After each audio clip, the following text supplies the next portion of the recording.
So, imagine you're the CEO of a multi-million-dollar global shipping empire. Right. You sit down at your desk to open your quarter one ledger, and, you aren't just looking at standard profit and loss columns. Yeah, not at all. To understand your own spreadsheet, you suddenly find yourself analyzing, well, you're looking at the price of drone strikes in the Red Sea, the collapse of the Cuban power grid, the regulatory delays of the United Nations, and even the dietary habits of a rising middle class in India. It's basically the ultimate macroeconomic deep end. I mean, because to understand global shipping is to understand the actual physical arteries of the global economy. Yeah. Literally everything we consume, build, or burn flows through it. Welcome to today's deep dive. We are exploring a highly detailed corporate document today.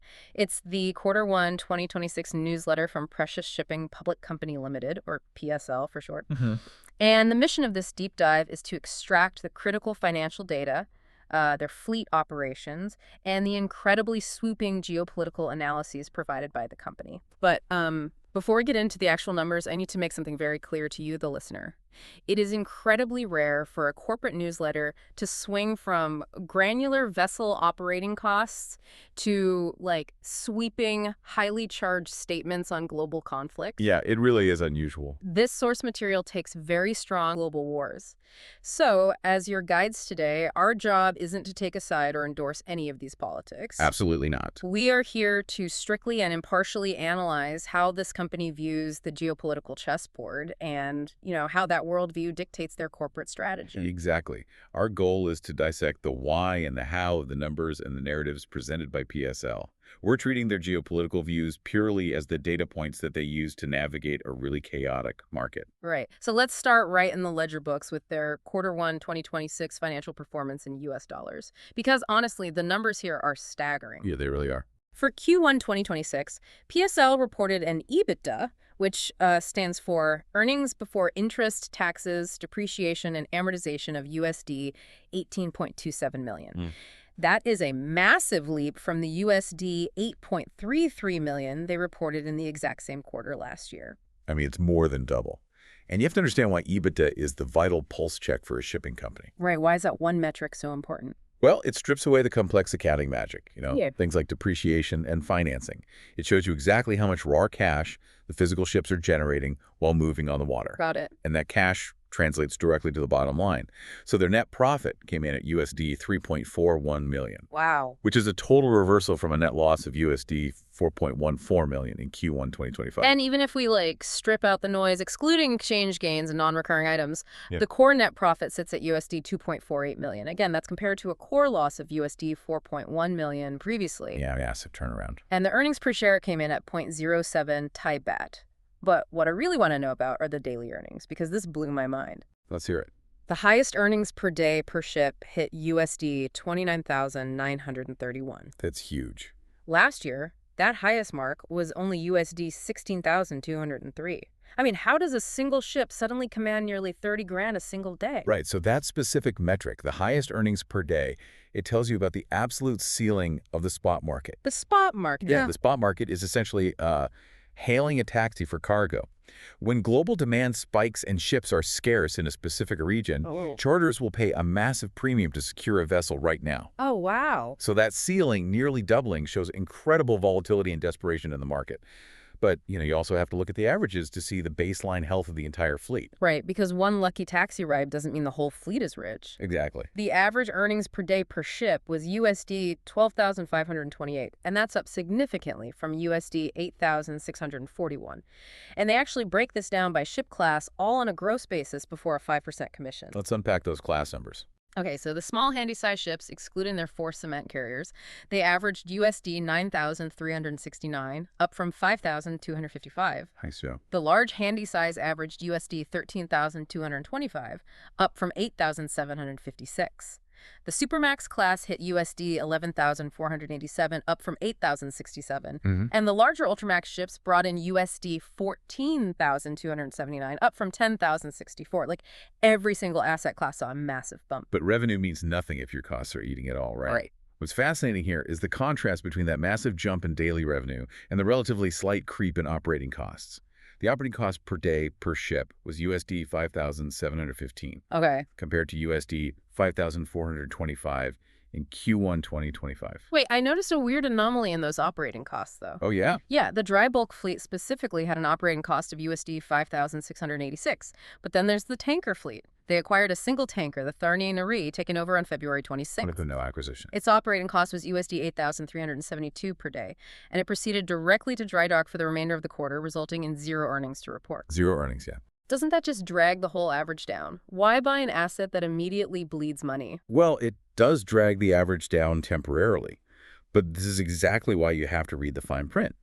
That tanker acquisition is a strategic asset play, not an operational failure. Okay, let's unpack this. It's kind of like buying a portfolio of 10 stable rental houses, right? They're humming along, making money. Then you buy one massive, expensive fixer-upper. Exactly. For the first few months, your average maintenance costs across the whole portfolio skyrocket, and that new property brings in absolutely zero rent while you renovate it. That is a perfect analogy. To an outsider looking at a spreadsheet, it looks like a terrible drag on margins. Yeah. But it's actually a long-term investment in future capacity. Right, that makes sense. The underlying dry bulk costs only rose marginally from $5,425 to $5,686, while the revenues across all those classes surged by thousands of dollars a day. That expanding margin is the real engine of their EBITDA growth. Now, earning in US dollars is the global standard for shipping. But PSL is a Thai company, which means they ultimately report to their shareholders in Thai baht. This is where the math gets a little mind-bending. Yeah, let's look at their consolidated financial performance. For the quarter ending March 31st, 2026, the consolidated net profit was Baht 108.19 million. That's compared to a massive net loss of Baht 140.23 million in Q1 2025. Huge swing. And the net vessel operating income, which is the income left over after paying for voyage disbursements and bunker fuel consumption, was Baht 308.52 million. Yeah. That's 31% higher, totally driven by that stronger freight market we just discussed. But before we look at the expenses, we should note the physical fleet size generating this income. It's 41 vessels. Okay. And that includes the Mayuree Naree, which was declared a constructive total loss after an attack on March 11th, which we'll discuss deeply a bit later. Plus, they have 4 vessels currently under construction. Okay, so here's the mind-bending part regarding expenses. Vessel running expenses were Baht 16.29 million. That is actually 3% lower than Q1 2025. Yeah. I don't understand. We just established that in US dollars, the operating costs per day went up. Yeah, they did. How can the running expenses go down in bad? Because of the silent lever of currency exchange. The Thai baht appreciated against the US dollar during this period. Oh, wow. So even though it cost the company more actual dollars to run the ships, those dollars were cheaper to purchase with Thai baht. When they consolidate the accounts back to their home currency, it manifests as a net decrease in running expenses. It's like getting a discount just because of where your corporate headquarters is located. Yeah. But not all expenses went down. Administrative expenses were Baht 6.83 million higher, primarily due to variable compensation, which is, essentially bonuses for a good quarter. Sure. But the big one is finance costs. They were Baht 57.10 million higher. The company explicitly states this is due to an increase in debt to part finance their fleet rejuvenation plan. This is the eternal tightrope of the ship owner. You take on massive debt to buy younger, more efficient ships because they command higher daily rates and have lower maintenance costs over time. Right. The gamble is that the strong freight market, which gave them that 31% bump in operating income, will sustain long enough to service that Baht 57.10 million increase in interest and finance costs. And they also had some distinct one-off gains and losses. There was a gain of Baht 18.83 million from selling 2 vessels. Okay. And they recognized a notional foreign exchange gain of Baht 49.62 million, mainly from Thai baht debentures, which are essentially corporate bonds maturing in 2029 and 2034. On the tragic side, they recorded incident expenses of Baht 39.68 million, arising directly from the Mayuree Naree incident. So the financials show a company aggressively managing physical assets, debt, and currency exposure. That their corporate identity in 2026 isn't just about surviving the balance sheet. Right. It's about how they secure the funding to keep playing the game. Which brings us to a frankly overwhelming list of awards. Oh, yeah. It's a long list. Yeah. When you read this section of the newsletter, it feels like they're sweeping the Oscars of corporate governance. Let me just run through these because the sheer volume is telling. To go for it. In Q3 2025, they were recognized by the Stock Exchange of Thailand and the Singapore Management University for Employee ESG, that's Environmental, Social, and Governance Initiatives. Right. They achieved recertification under Thailand's CAC anti-corruption program for 2025 to 2028, having been members since November 2018.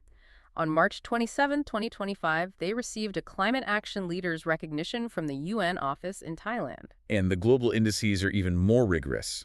They achieved a FTSE Russell ESG score of 4.2 out of 5, putting them in the top 11th percentile for industrial goods globally. Morningstar ranked them in the top 8% of global shipping for 2025. Wow. The S&P Corporate Sustainability Assessment ranked them in the top 9% of global transport for 2025. They won Best Sustainability-Linked Bond from the Asset AAA. Okay. They have an ACO-A ESG rating from the Stock Exchange of Thailand for 2024-2025. They're on the THSI list for the fourth consecutive year, spanning 2022 to 2025. It just keeps going. They've been classified as having excellent corporate governance for 16 years running, from 2010 to 2025, and earned a perfect 100 AGM score from the Thai Investors Association for 8 years, 2018 to 2025. Finally, they received carbon neutral and carbon footprint for organization certification from TGO for the fourth consecutive year, 2022 to 2025. Impressive. Okay. I have to push back here. Here's where it gets really interesting. Go ahead. We are talking about a company whose entire business model relies on burning thousands of tons of heavy fossil fuels to push giant steel boxes through the ocean. Yes, we are. How on earth can a massive fossil fuel burner be an elite, top 8% global ESG player? Isn't that just extreme greenwashing? That is the central paradox of modern heavy industry, and it's a completely valid question. Right. But to understand it, you have to look at the award for the sustainability-linked bond. In today's financial markets, favorable interest rates from major global banks are literally gated behind these ESG scores. Oh, so it's about access to capital. Exactly. The banks require verifiable anti-corruption protocols, transparent corporate governance, and strict adherence to the cleanest currently available standards. It's not just PR. So they aren't claiming to be a zero-emission company. They are claiming to be the cleanest, most transparent version of a dirty industry. Right. They are operating as efficiently as the current technological paradigm allows, offsetting what they can, and governing the company impeccably. That proves to investors they are a safe bet, which secures their funding. Speaking of operating efficiently, we need to talk about how their specific ships actually perform against the rest of the market, and this gets into market segmentation. This is crucial. Let's look at the numbers. During Q1 2026, the Baltic Handysize Index, or BHSI, averaged 689 points, which corresponds to an average time charter rate of USD 12,411 per day. Okay. But PSL's 10 existing and 1 sold small handysize vessels earned an average of USD 9,369 per day. That is underperforming the index by 24.5%. Now look at the larger ships. Right, because PSL's 7 large handy-size vessels earned an average of USD 13,225 per day. That actually outperforms the BHSI by 6.6%. Mm-hmm. Then we look at the Supermax class. The Baltic Supermax Index, BSI 63, averaged 11,153 points, which is an average rate of USD 14,577 per day. And how did PSL do there? PSL's 6 existing and 1 sold Supermax earned USD 11,487 per day, underperforming by 21.2%. And finally, their 13 Ultramax vessels earned USD 14,279 per day, underperforming by 2.0%. Right. To someone just reading the spreadsheet, underperforming an index by 24.5% or 21.2% looks like a massive failure of management. It does, yeah. Until you understand what the index actually represents. The Baltic indices calculate their daily rates based on a highly specific standardized ship design. Oh, I see. The source document explicitly points out that PSL's small handy-size and Supermax ships are physically rated 20% below the standard index ships in terms of carrying capacity and specifications. So it's like entering a perfectly tuned, highly efficient V6 engine into a race. But the race organizers are timing you against a theoretical V8 engine. That's a great way to put it. If you just look at the raw lap times, it looks like you're underperforming. But when you adjust for the fact that your engine class is 20% smaller to begin with, you are actually extracting exactly the right amount of value from the asset. Precisely. You have to benchmark the revenue against the actual physical carrying capacity of the steel on the water, not just a generic market ticker.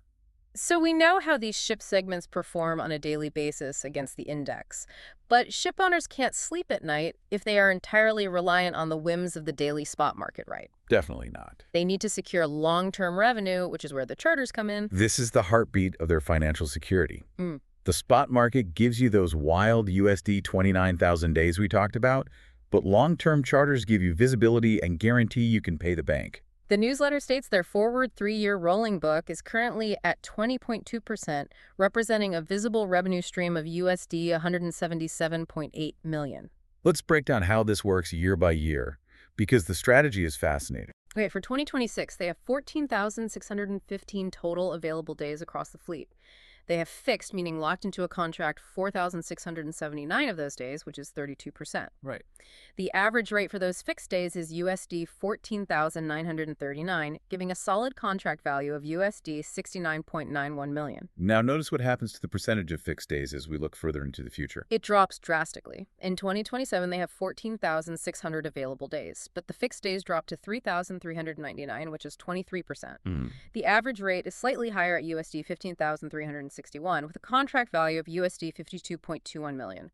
For 2028, out of 14,640 available days, only 1,932 are fixed. That's just 13%. Only 13%, yeah. The rate is USD 14,885, value is USD 28.76 million, and by 2029, out of 14,600 days, 1,819 are fixed, 12%, at an average rate of USD 14,779, bringing in USD 26.8 revenue. Okay. This forward book currently comprises 8 ships on fixed-rate time charters and 11 ships on variable-rate time charters. Wait, I'm confused about those variable-rate contracts. How on earth can they forecast a visible revenue stream out to 2029 if the rate is variable? How do they know what the market will pay in 3 years? Well, they don't. The text explicitly explains their accounting method for this. The average rate for variable charters is estimated based on the actual earnings they received until March 2026, and then they apply the rates prevailing in April 2026 for the entire period thereafter. Oh, I see. They take the current market temperature and just project it forward in a straight line to assign a baseline value to the book. Yes, exactly. So by locking in 32% of 2026, they ensure they have enough guaranteed cash flow to service that massive debt increase we saw earlier, while keeping the remaining 68% of the fleet open to capture those market spikes. Right. It's a calculated hedge against the chaos of the market. But all this financial forecasting, all these spreadsheets and index benchmarks, they can feel incredibly abstract until you are violently reminded of the physical reality of global shipping. Yeah, this next part is tough. The Q1 report details a profound tragedy regarding one of their vessels, the Mayuree Naree. This is where the numbers on a ledger collide with the human cost of global supply chains. On March 11, 2026, the Mayuree Naree was attacked by 2 projectiles while transiting the Strait of Hormuz. The projectiles hit the engine room, immediately engulfing it in a massive fire. Just terrible. There were 23 Thai crew members on board, 20 were safely rescued by the Omani Navy and eventually returned to Thailand. But tragically, 3 crew members lost their lives. It is a devastating event. And, we have to note, the newsletter doesn't shy away from the broader implications here. They explicitly reference a video from BIMCO, which is a major international shipping association, explaining that seafarers are entirely essential workers to global survival. The text issues a very strong condemnation. It states it is unacceptable that seafarers are treated as expendables or collateral damage by countries actively engaged in war. Again, we are strictly impartially reporting their words here, but they are clearly highlighting the extreme vulnerability of the civilians who literally keep the global economy from starving or freezing. The physical ship itself drifted in the Persian Gulf for 10 days before finally running aground on a sandbar off Qeshm Island, Iran. Right. The bodies of the 3 crew members were recovered to a morgue, and repatriation efforts are underway. The vessel was declared a constructive total loss. The financials note that on April 20th, 2026, the company received USD 10.9 million in insurance proceeds for the loss. It's incredibly sobering. It really is. Behind every ton-mile and time charter we talk about, there are real human beings out there, far from home, facing war zone conditions just to move cargo from point A to point B. And management has to face their shareholders and discuss exactly these realities, both the financial triumphs and the profound human losses. Which is exactly what happens on the earnings call. The next call is scheduled to be virtually held at 14.15 on the 13th of May 2026 via Stock Exchange of Thailand live webcasts to discuss these exact Q1 results. They also point out that their previous call, the Q4 2025 annual performance on February 23, 2026, had 165 participants watching live on YouTube. They're also launching a new investor alerts service. This might seem like mundane administrative detail, but it actually represents a massive shift in corporate transparency. So what does this all mean? 165 people logging into YouTube are getting a front row seat to one of the most intense, unfiltered macroeconomic briefings available, because the macroeconomic picture PSL is presenting for 2026 is fiery and chaotic. Chaotic is the exact word. They dedicate a massive portion of this newsletter to mapping out the crises defining the year. They even titled the section Year of the Fire Horse. Right. According to the Chinese zodiac, it's the year of the fire horse, and the text notes that the Baltic Dry Index seems to have adopted this as its mascot, starting the year with a fierce gallop. And here's where we see exactly how interconnected everything is. The text points out that a war on Iran by Israel and the USA has choked the Strait of Hormuz since February 28th. And to understand the severity of that, you have to understand what the Strait of Hormuz, or the SOH, represents. What does it handle? It's an oceanic bottleneck that handles 20% of all global crude oil and 17 to 20% of all liquefied natural gas, or LNG. Wow. So when you pinch that artery shut, the results are immediate. High oil and bunker prices, global inflation, and the IMF immediately reducing its global GDP forecasts. Exactly. But the human toll is what's truly terrifying.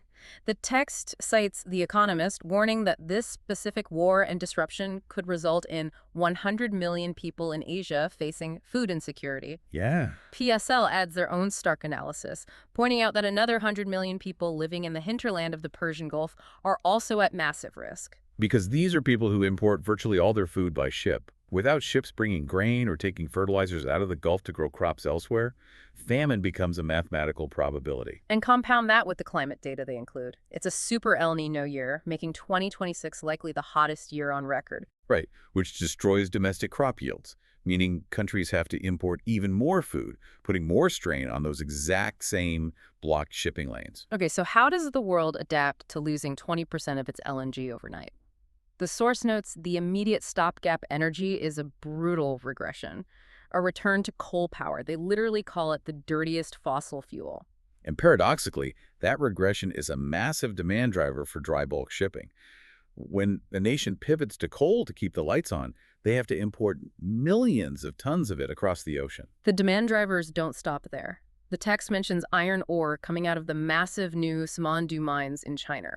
This ore is 3.1 to 3.25 times more ton-mile intensive than ore shipped from Australia. If we connect this to the bigger picture, let's explain ton miles, because it's the fundamental equation of shipping demand. Right. What does it mean exactly? It is the volume of cargo multiplied by the distance it travels.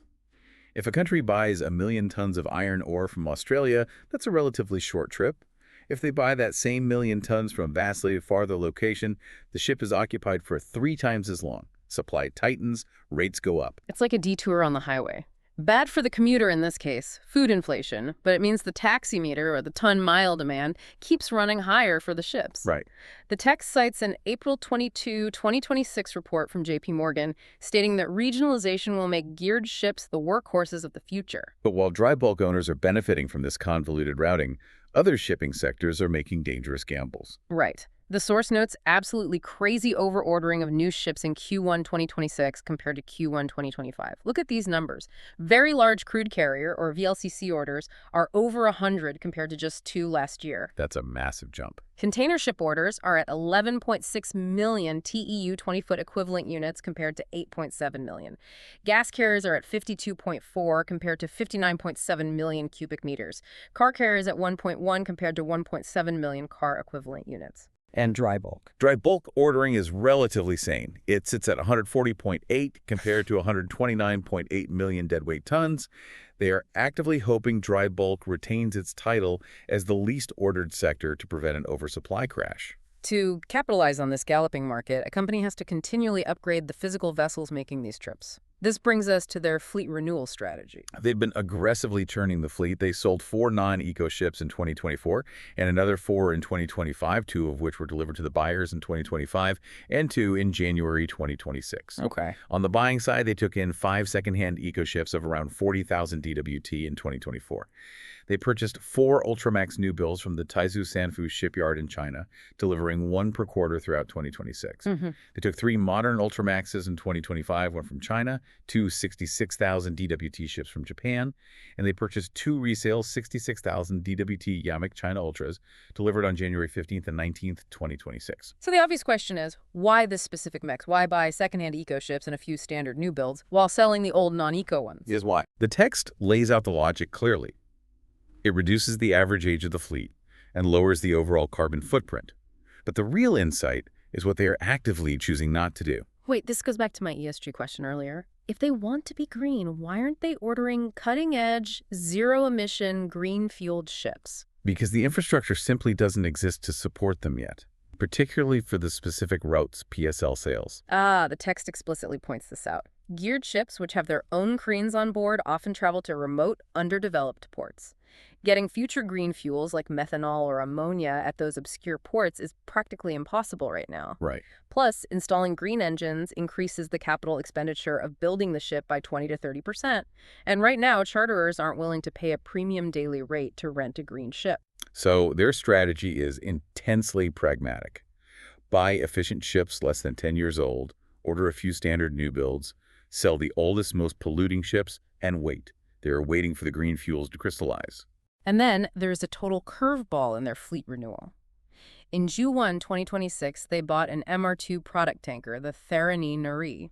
It's a 2006-built 47,999 DWT vessel bought for USD 11.1 million. Yeah. This is their first diversification step, and they appointed a third-party manager to run it. Is buying a 2006-built tanker in 2026 for $11.1 million a stroke of genius diversification or a massive risk? The source views it as a highly measured entry, and they feel completely validated in their cautious fleet strategy because of a major regulatory delay. The text notes that the IMO postponed their carbon tax decision by a full year to October 17, 2025. PSL says this makes their conservative renewal strategy look very satisfying. But this fleet strategy is deeply dependent on the broader global currents affecting dry bulk commodities. The section of the newsletter titled Dry Bulk Conditions is honestly an overwhelming list of global dominoes. It is dense, but we have to trace these dominoes. Let's start with the economic indicators. U.S. jobs are sluggish amid tariff uncertainty. The U.K. jobless rate is at its highest since 2015. U.S. farmers are cutting corn planting slightly in 2026. In India, they are cutting thermal coal imports by 30%. They cut 15 million metric tons from the 50 million they imported in 2025. That is a massive loss of shipping demand.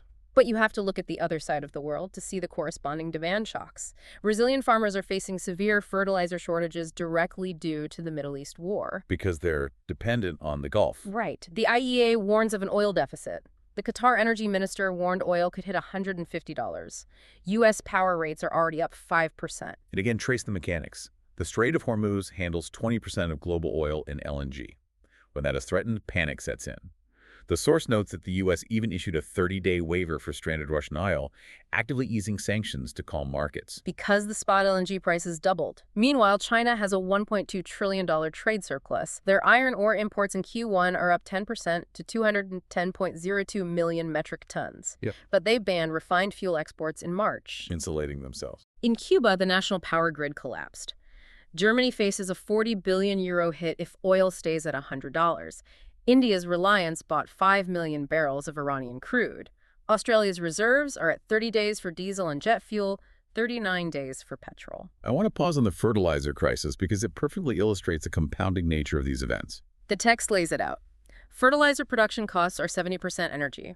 1/3 of global trade in fertilizer passes through the Strait of Hormuz, and urea accounts for 50% of all nitrogen usage. So a war spikes energy prices, which spikes the cost to make fertilizer. Then the choke point closure traps the fertilizer. Brazilian farmers can't get it, crop yields drop, global food inflation rises. Okay, let's unpack this. It's a global domino effect. A drone strike in the Middle East means a farmer in Brazil can't get urea, which means fewer corn exports to China, which changes where a ship in the Pacific goes to load. And we see the inflation. The UK hit a win record, but US CPI jumped 3.3%.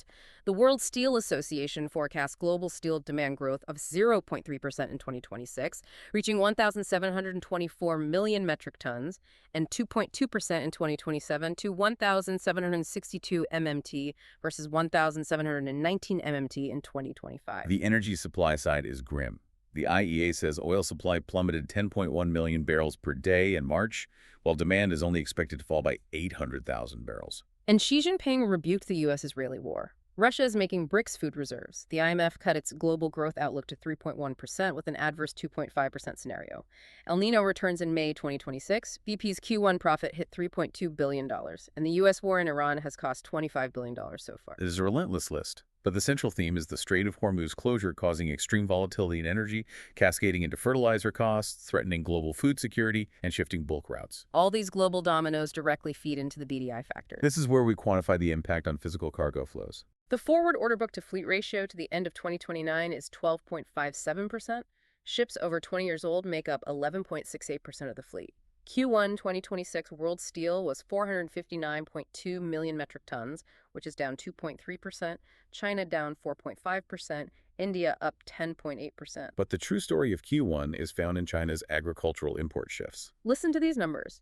China's Q1 soybean imports are down 3.1% to 16.6 MMT, but corn imports are up 196.2% to 396.7 MMT. Wheat imports are up 496.7% to 1.79 MMT. Meanwhile, China's steel exports dropped 10% to 24.7 MMT.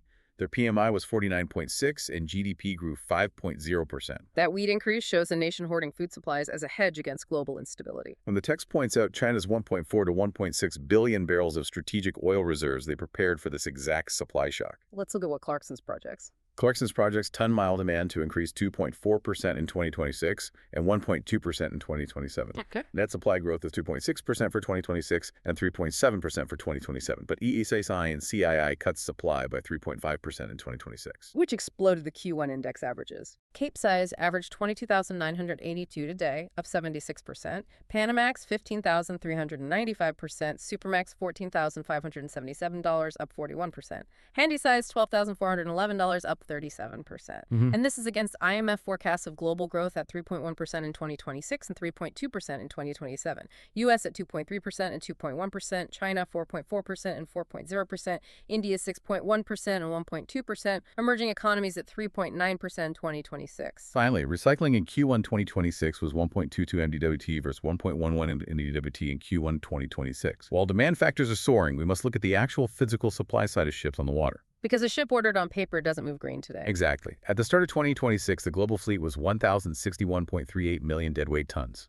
By the start of Q2, it was 1,070.89 MDWT, up 0.90%. But here is the critical data point. Slippage in Q1 2026 was 13.9%. Slippage means delayed deliveries. A shipyard promised to deliver a vessel, but it literally slipped off the schedule. So nearly 14% of expected new capacity didn't show up.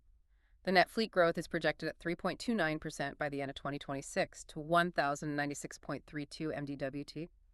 Geared will be up 3.53% to 399.86 MDWT. Gearless up 3.16% to 696.45 MDWT. In 2027. By the end of 2027, 3.16% growth to 11,131.0 MDWT. Geared up 2.63% to 410.39 MDWT. Q1 2026 new builds were 8.3 MDWT versus 6.2 MDWT in Q1 2025. That's a jump. If new builds are up to 8.3 MDWT, are owners getting too confident? The average Q1 order book past 5 years was 106.61 MDWT, with geared at 39.7, and 1% of the fleet is trapped in the Gulf. The new slippage regulatory speed limits are acting as a hidden brake on supply. This is SS and EEXI. This explores how environmental rules shrink the physical capacity of the fleet. The newsletter states the PSL fleet suffered a 1.6 knot speed reduction via engine power limits, or EPL, to meet EEXI standards. This applies to geared dry bulk ships with non-eco engines built prior or during 2011. The capacity impact assumes vessels operate 250 days at sea annually. This raises an important question. How do environmental regulations practically shrink the fleet?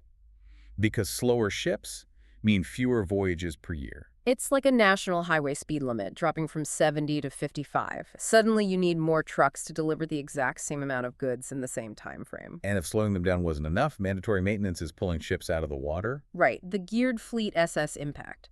Special surveys, or SS, are mandatory at years 5, 10, 15, 20, 25, and 30, and they take 15 to 40 days, excluding ballast and waiting time. This connects the aging global fleet we noted earlier to the increasing time spent in dry dock. Average daily handysizes in SS is 54 vessels. Supers and Ultras is 75 vessels.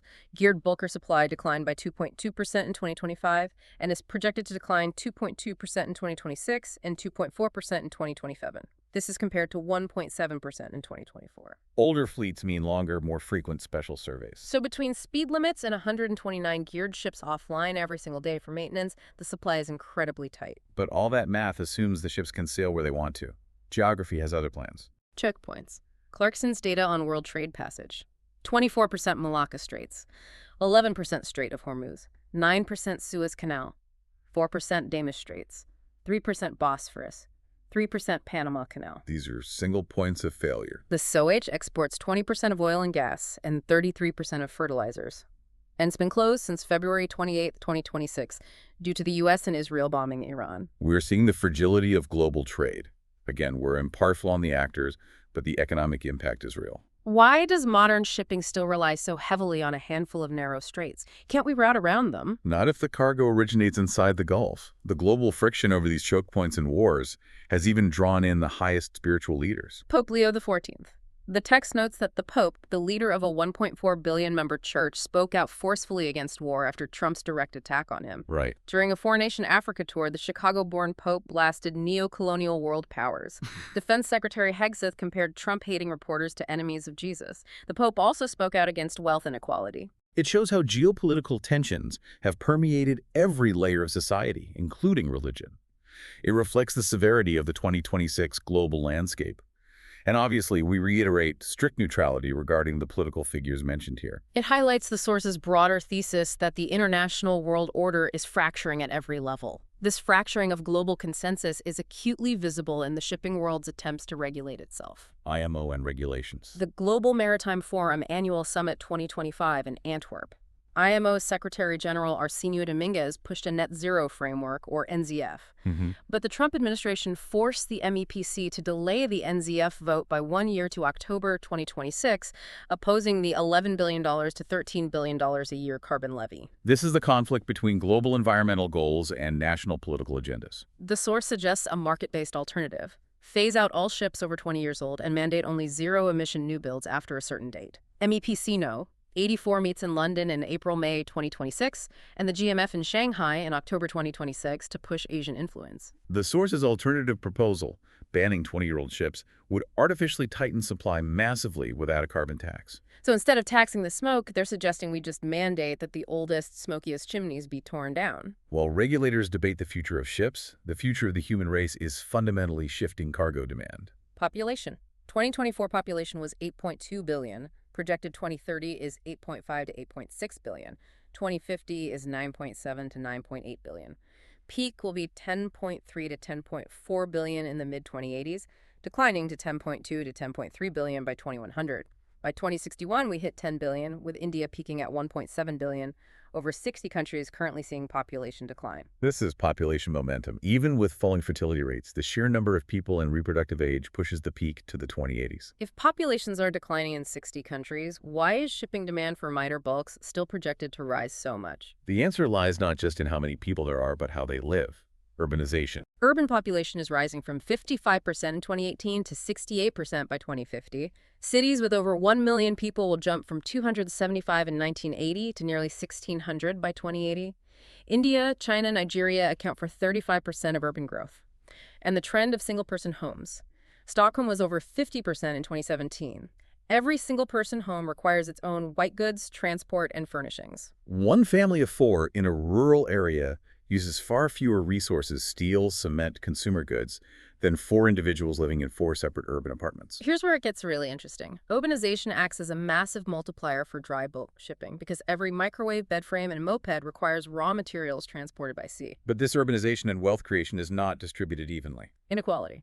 New York City has 3.1 million immigrants in 800 languages. But in Singapore, the top 1% hold 14% of wealth. The top 5% hold 33%, which is a coefficient of 0.55. Elon Musk's net worth is over $670 billion. Men own 70% of assets across classes. The World Bank warns of an 800 million job deficit in developing countries, with 1.2 billion working-age people versus 400 million jobs. And dietary shift. 2.5 kilograms of grain makes 1 kilogram white meat. 6 kilogram grain makes 1 kilogram red meat. The shipping correlation here is that as the lower class moves to the middle class, diets shift from vegetarian to meat-heavy. That massive multiplier in grain demand heavily utilizes the dry bulk fleet. How does the massive job deficit in the developing world threaten this dietary transition? If the jobs aren't there, the transition stalls. The wealth at the very top is increasingly being poured into technologies that have their own massive resource footprints. AI and EVs. AI and EVs keep global power demand at all-time highs, keeping coal relevant. A ChatGPT query uses 10x more energy than a Google search. U.S. data center carbon emissions tripled since 2018 to 100 MT CO2, 2.18% of U.S. emissions, and 4.59% of U.S. energy. That's a huge pull on the grid. China EV exports were nearly $70 in 2025. China clean energy component sales hit $26 in March 2026, up 52% year-over-year. Big tech spending over $600 on AI in 2026. Adani investing 100 billion by 2035. XAI building a 2GW data center in Memphis. And the Nobel Prize went to Acemoglu, Johnson, Robinson on political institutions. The paradox is that technologies hailed as the future AI and EVs are currently forcing a reliance on the past, meaning coal, due to their insatiable energy demands. It's like buying a state-of-the-art electric sports car, but you have to run a diesel generator in the trunk just to keep the battery charged. And AI isn't the only digital entity chewing through the global power grid. Bitcoin. Bitcoin mining consumes 112.31 TWh annually, roughly equal to the Netherlands. It accounts for 1% of global electricity. Meanwhile, Sailor Strategy Inc. ETFs plunged over 80% this year. Stranded power or excess grid capacity is used by crypto, but with LNG supplies cut off, like in Qatar, this baseline 1% drain on global electricity exacerbates the energy crunch. Miners are actually pivoting their facilities to host AI because it's a more stable revenue stream than crypto. The energy crunch is further worsened by geopolitical tools used by developed nations. Sanctions forced the creation of a shadow fleet of uninsured old tankers. July 2025 incident. Fully insured Hafnia Nile 74K DWT collided with Shadow Fleet Series of First 300K DWT near Pedra Branca. 2 Hafnia crew charged by Singapore MPA. A mess. Houthi sank 2 Israel-linked ships in April 2025. Over a third of Baltic oil tankers use Russian cover. U.S. eased Iranian oil sanctions for 30 days to calm markets. The source thesis is that sanctions are a failed geopolitical strategy that create environmental hazards. The unintended consequences of sanctions mean pushing trade into unregulated, unsafe shadow fleets that threaten coastlines. Again, maintaining neutrality on the political commentary regarding Western sanctions. If a sanctioned ship spills oil, who actually pays for the cleanup if Western P&I clubs are forbidden from insuring them? It's a huge problem. Despite these shadow fleets, the mainstream tanker market is making astronomical money. Shipping news. VLCC spot earnings index is $204,261 a day. Over $230K on Meg China routes. 1-year TC rate for EcoScrubber VLCC is $118,500 a day. And the asset values. Resale VLCC valued at 168 meters, a $39 5-meter premium over a new build at $128 5 meters. A 10-year-old is 110 meters. A 15-year-old is $80 ago. Around 50 VLCCs ordered this year. Over 10 B-pound asset investment in Q1. A resale ship costing more than a new build is a massive market anomaly, proving buyers need capacity now, not in 3 years. It's like paying over sticker price for a used car just because it's on the lot today while the factory tells you to wait 3 years for a new one. This booming trade is happening against a backdrop of aggressive protectionism. Supreme Court ruled Trump exceeded authority on tariffs. Government may have to refund over $175 billion. Trump imposed a flat 10% tariff under Section 22 of 1974 Trade Act, expiring in 150 days the third week of July. U.S. goods deficit rose 2% in 2025, highest since 1960. 80,000 manufacturing jobs cut. China is exploiting the uncertainty to stitch blocks together with the EU and Gulf states. Tariffs disrupt shipping. They don't necessarily stop trade, they reroute it inefficiently, creating more ton miles. And we maintain strict neutrality regarding the U.S. administration's policies. If the goal was to reduce the deficit and create jobs, why did the deficit hit a record high and jobs fall?